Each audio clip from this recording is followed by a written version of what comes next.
নমস্কার বন্ধুরা, welcome back to my channel. আশা করছি আপনারা সকলে খুব ভালো আছেন, সুস্থ আছেন, আর সাথে আমিও ভালো আছি। তো চলে এলাম একটি নতুন ভিডিওর সাথে। আর আজকের ভিডিওটা আমার প্রেগন্যান্সি জার্নির এমন একটা অধ্যায় যেটা আমি কোনো দিন ভুলতে পারবো না।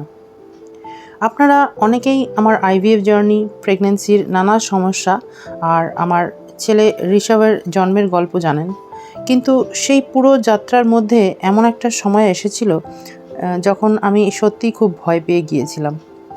একটা সাধারণ ইউটিআই ভেবে যেটাকে আমি প্রথমে গুরুত্ব দিইনি, সেটা পরে এতটাই গুরুতর হয়ে দাঁড়িয়েছিল যে আমাকে মাদারহুড হসপিটালে ভর্তি হতে হয়েছিল। আজ আমি সেই পুরো অভিজ্ঞতা আপনাদের সঙ্গে ভাগ করে নেব। আমি কেন ভর্তি হলাম, আমার কি লক্ষণ ছিল, ডাক্তার কি বলেছিলেন, সুডোমোনাস নামে যে ব্যাকটেরিয়া ধরা পড়েছিল সেটা কি এবং কিভাবে চিকিৎসা চলেছিল, সব কিছু আজ বিস্তারিত বলবো। সব কিছু প্রথমে খুব সাধারণভাবেই শুরু হয়েছিল। আমি বারবার প্রস্রাব পাচ্ছিল, কিন্তু প্রতিবার টয়লেটে গেলেও ঠিকমতো প্রস্রাব হচ্ছিল না। মনে হতো এখনও অনেকটা প্রস্রাব যেন ভেতরে রয়ে গেছে। একটু পরে পরেই আবার টয়লেটে যেতে হচ্ছে। প্রথমে ভাবলাম প্রেগন্যান্সিতে তো এমন হয়ই, কারণ বাচ্চা বড় হওয়ার সঙ্গে সঙ্গে ব্ল্যাডারের উপরে চাপ পড়ে, তাই হয়তো এই সমস্যাটা হচ্ছে।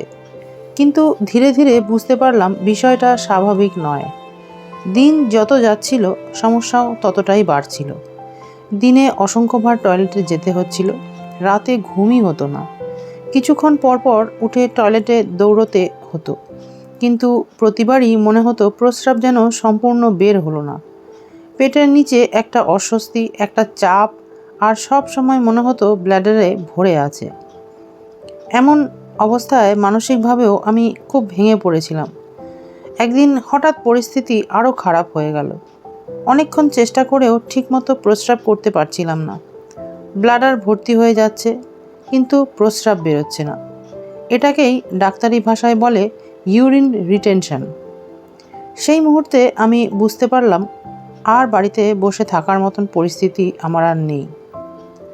আমার ডাক্তার আগে থেকেই ইউরিন কালচার টেস্ট করতে দিয়েছিলেন। রিপোর্টে আসার পর জানা গেল আমার শরীরে সুডোমোনাস নামের একটি ব্যাকটেরিয়া পাওয়া গেছে। ডাক্তার আমাকে বুঝিয়েছিলেন এই ব্যাকটেরিয়া অনেক অ্যান্টিবায়োটিকের বিরুদ্ধে প্রতিরোধী হতে পারে, তাই এর চিকিৎসা খুব সতর্কতার সঙ্গে করতে হয়। প্রেগন্যান্সির সময় এমন সংক্রমণকে হালকাভাবে নেওয়া উচিত নয়, কারণ সংক্রমণ বেড়ে গেলে মা এবং গর্ভের শিশুর জন্য দুজনের জন্যই ঝুঁকি তৈরি হতে পারে। আমার চিকিৎসক ডক্টর জ্যাসমিন রেজা সুসাল্লা রিপোর্ট এবং আমার শারীরিক অবস্থার সব কিছু দেখে আমাকে একটাই পরামর্শ দিলেন। তিনি বললেন, আপনাকে এখনই হাসপাতালে ভর্তি হতে হবে। প্রথমে আমি একটু ভয় পেয়ে গিয়েছিলাম। মনে হচ্ছিল এতটা কি খারাপ অবস্থা নাকি, কিন্তু ডাক্তার আমাকে খুব শান্তভাবে সব বুঝিয়ে বলেছিলেন।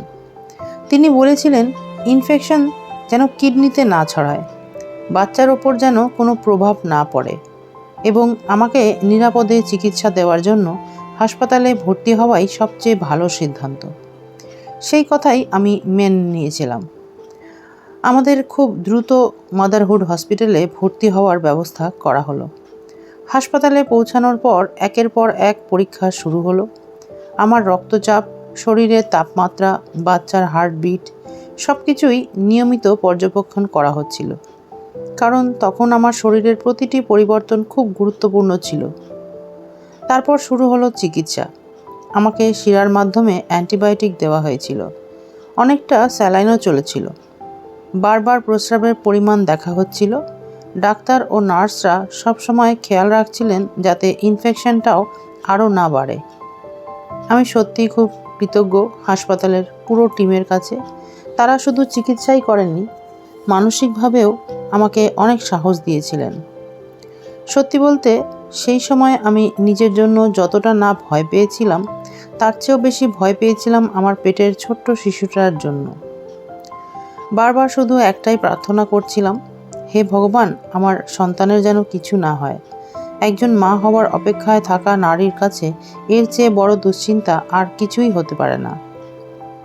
কয়েকদিন চিকিৎসার পর ধীরে ধীরে আমার অবস্থার উন্নতি হতে শুরু করলো।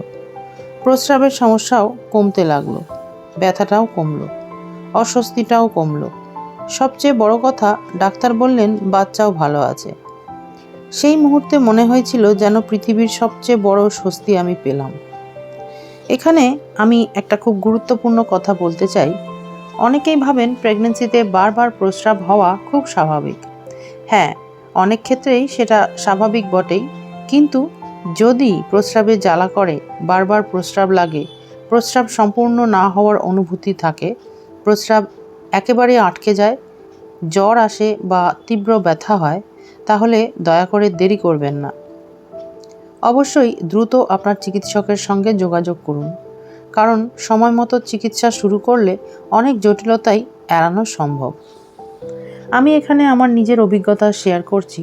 প্রত্যেক মানুষের শরীর আলাদা, প্রত্যেক রোগীর চিকিৎসাও আলাদাই হয়।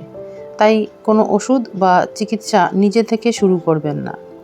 সব সময় আপনার চিকিৎসকের পরামর্শ মেনে চলুন। আজ আমি যখন আমার ছেলে ঋষভকে কোলে নিই, তখন মনে হয় সেই কঠিন দিনগুলো পেরিয়ে আসতে পেরেছিলাম বলেই আজ এই সুন্দর মুহূর্তগুলো উপভোগ করতে পারছি।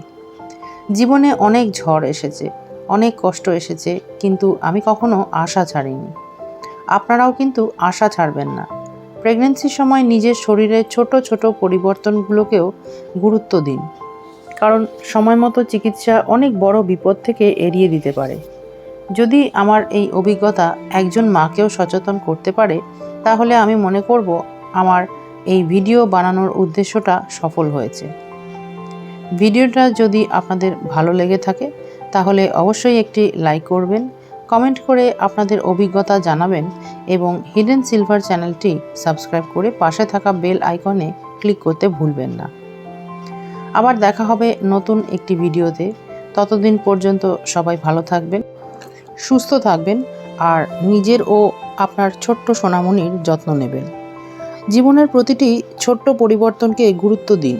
প্রেগন্যান্সির সময় কোনো সমস্যাকে কখনোই ছোটোভাবে অবহেলা করবেন না। সময় মতো চিকিৎসকের পরামর্শ নিলে অনেক বড় জটিলতাও এড়ানো সম্ভব। মনে রাখবেন, একজন সুস্থ মাই একজন সুস্থ সন্তানের প্রথম আশ্রয়। তাই নিজের যত্ন নেওয়াটা কোনো বিলাসিতা নয়, এটা আপনার এবং আপনার সন্তানের জন্য সবচেয়ে বড় দায়িত্ব। আর যারা এখন মা হওয়ার সুন্দর অপেক্ষার মধ্যে আছেন, তাদের জন্য আমার অনেক অনেক ভালোবাসা আর আন্তরিক শুভকামনা রইল। তাহলে দেখা হচ্ছে একটি নতুন ভিডিওর সাথে। সবাই খুব ভালো থাকবেন, সুস্থ থাকবেন। নমস্কার।